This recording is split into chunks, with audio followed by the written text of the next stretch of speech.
How's it going, guys? Welcome to another episode of Tone Clips. My name is Blake Hall. If you're into everything guitar, you're in the right place. Today, we are talking about the Strymon Riverside.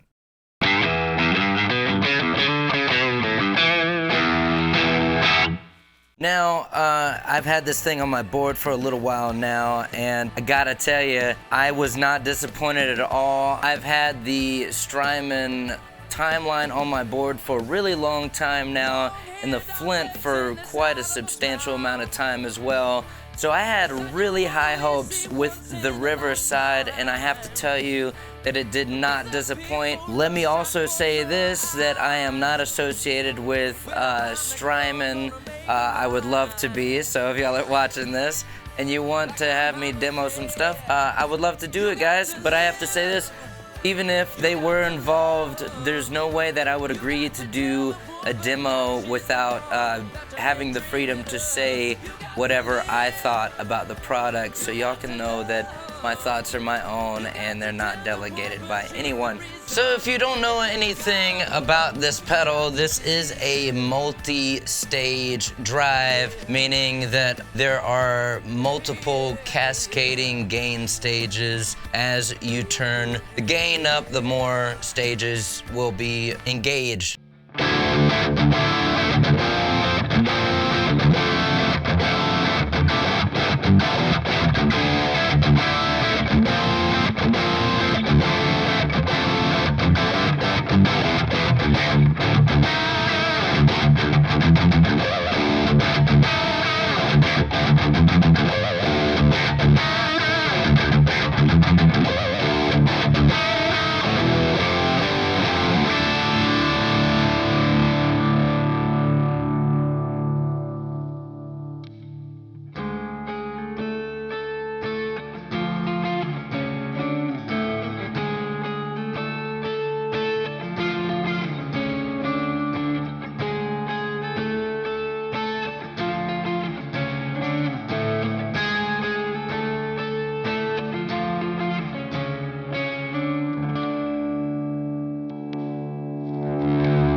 Let's first go over the layout of this thing, and then we'll get into all the features, some of the hidden features, and some of the secondary functions of what you physically see on the pedal. We're gonna start up here on the top with all these jacks. You have your in and your out. The next one is the boost jack here, and then right next to that is your expression jack. Then you have the power, which is 9 volts, and I believe it's like 250 or 300 milliamps, something like that. If you have any of their power supplies, I think the smallest amount of milliamps that are provided on their own power is like 500 milliamps. So any of their power supplies are going to be able to handle these small footprint pedals. Then above the jacks here, you have a switch, which is called the presence switch, and there's a minus and a plus. What's cool about that is if you have a really bright amp and you go to the minus setting, that it's probably gonna play nicer with the high end of your amp. And then if you have your amp set up a little less bright, not quite so sparkly, and you hit the plus, it's gonna do a really great job with those transients, the front end pick attack. I normally have it in the plus position. Let's go to the face here. So we have 5 knobs and 2 switches, and then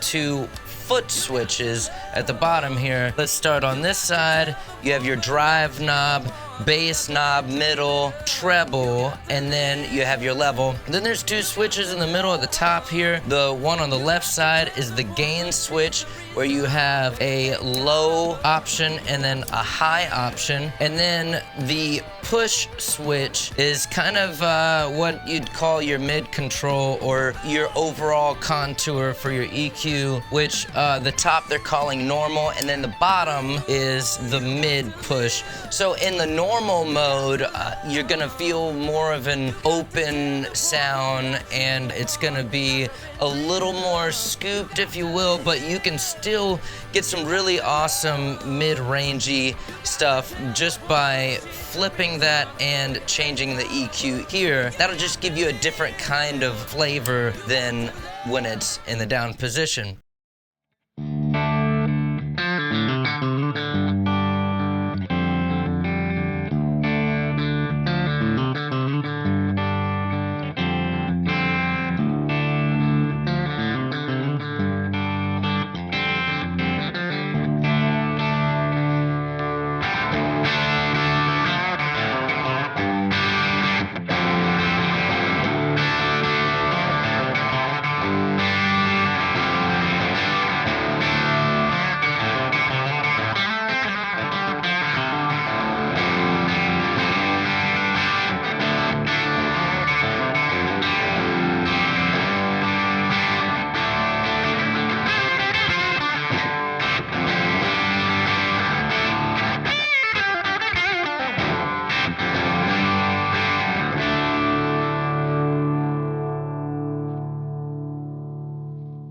With the low and high gain, that's really cool. You're gonna notice, obviously, more and less gain depending on where you have the switch. It also changes a little bit of where the EQ is because of the DSP built in. We'll get more into that in just a minute. It kind of finds a sweet spot no matter where you have the gain knob or the switch. And I feel like it also contributes to the type of compression that you're gonna have, which makes sense because compression and gain kind of go hand in hand. As far as the gain knob here, this is where we get into some of that DSP stuff. Like I said, with the switch here, what I love about the DSP, first of all, let me go ahead, before we get into that, I want to go ahead and let you know, yes, a lot of people think that this is a digital overdrive. Yes, there's some digital characteristics, but the first thing that you need to know is that there is a JFET input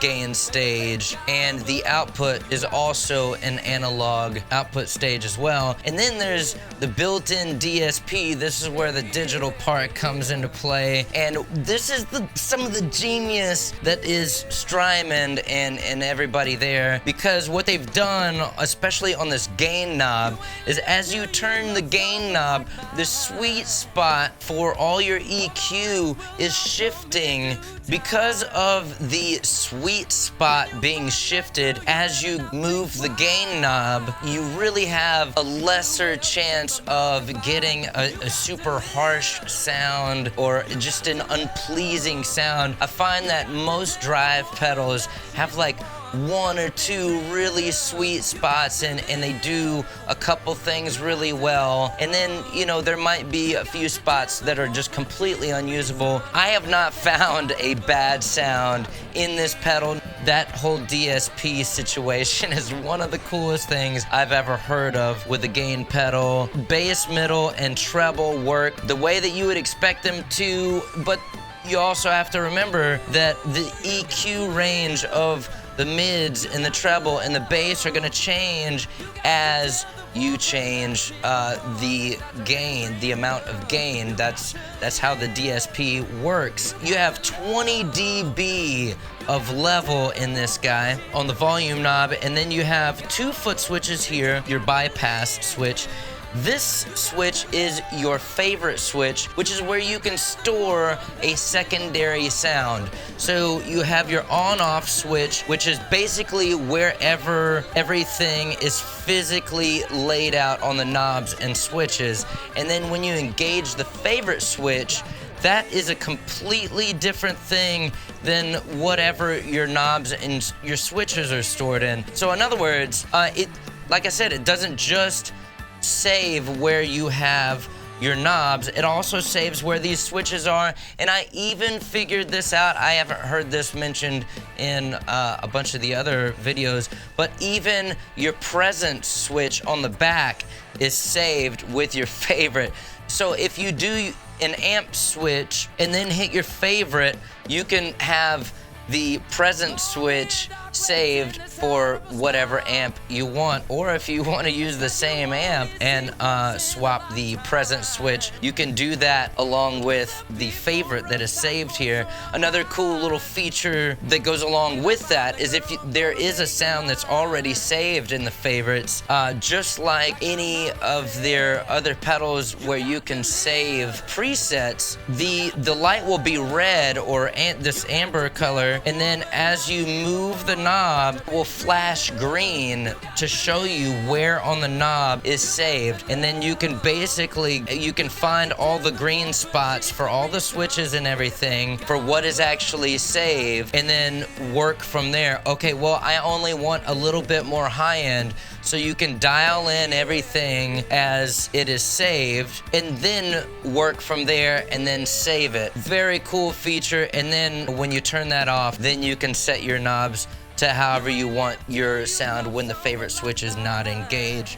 Very cool feature. Now, there are all kinds of features packed in this thing that you're not gonna see just on the physical here. I mean, some of them will give you clear indication of some of the features, like these two jacks up here. There's an expression jack and a boost jack, but there are even hidden features within those. Now, the boost, you can buy one of their switches, one of the Strymon favorite switches, and you can use it several different ways, one of which is plugging it into the boost jack here, and I believe you can use it as an on-off, like a kill switch, or you can use it as a boost up to 6 dB extra of boost, which is really cool, because then you have your one sound that you have dialed in when you activate the pedal, and then you have your favorite sound. So that's two different sounds, and then your boost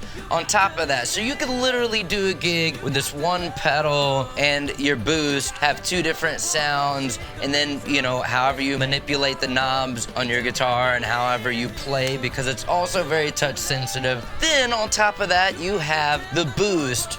What? That's so awesome, right? Now, you can also have your expression jack here. You can have an expression pedal plugged into that jack, and you can use that a couple different ways, one of which is volume mode, where you can literally just use your expression pedal that is not in your signal chain as a volume pedal. Even when the pedal is not engaged, you can use it as a volume, and that pedal, you don't have an extra pedal in your signal along with extra wires and things, which is awesome. Then you can have it in expression mode. So the way the expression pedal works in the expression jack in expression mode, a lot of expressions, you can set one sound in the toe position and then one sound in the heel position. And that works for not only every single knob, but all the switches, including the present switch, if memory serves me correctly. So you can sweep between those two sounds. The way that I would maybe use this is set a really nice, pristine, clean, that's kind of chimey in the heel position, and then maybe a more mid-forward, growly, thicker sound for the toe position. So maybe in between, you might have a slightly more mid-forward, thicker rhythm sound, and then in the heel position, you might have this really chimey, pristine, beautiful, cleaner sound.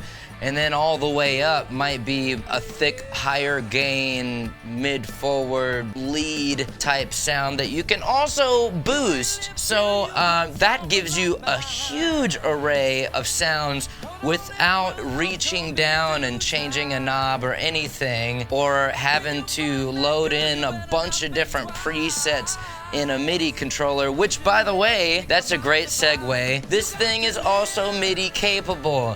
With a firmware update, you can also use MIDI capability with this guy using a TRS to MIDI cable. So the possibilities with this thing are just outlandish. It's incredible how many different things that you can do with it. There's also a built-in gate in this thing. So once you get into these crazy high gain gain sounds, you can dial in a noise gate for this thing. I mean, like, what more could you want from a gain pedal of any kind? Let's go ahead, now that we've talked about the physical layout and some of the other features, I'm not going to demonstrate all those things in the same video because it would end up being hours long because of all these features. But what I do want to do is go over some sounds that you can achieve with the basic layout just going straight into the pedal. I'm not going to use an expression pedal or the favorite switch for boost or anything. We will go over some of that stuff in another video. If y'all would like to see that video, please go in the comments and let me know that you'd love to see all the secondary functions of this thing, and I will get all the necessary equipment to be able to show you. Let's go ahead and see what it sounds like in a track using it on all the guitar parts on a song that I wrote. Let's go ahead and check that out.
Well, guys, I hope y'all enjoyed that. Thank you so much for hanging out with me while we check out the Strymon Riverside. I love this thing. I think that anybody that's looking for an amp in the box, you know, kind of a Marshall-y thing, I just think it does it in spades. It is really cool. I love the versatility and all the features. It's crazy what all you can do with this thing.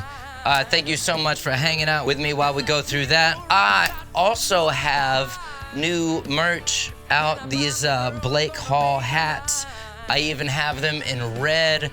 There's also an Instagram post on that. If you have any questions about the Strymon gear, I will leave you a link down below in the description box to their website, and I'll leave you a link to my website down there as well, because I also have some original music at blakehallmusic.com. There's a new song coming out real soon.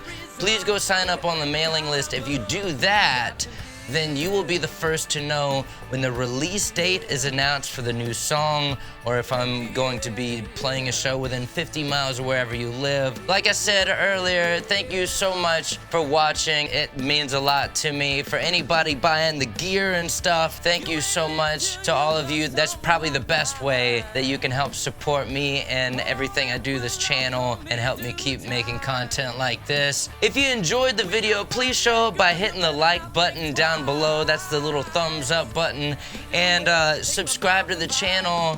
If you hit the little bell icon right next to that, YouTube will let you know when I'm putting out another video, so you won't miss it, guys. So thank you so much for hanging out.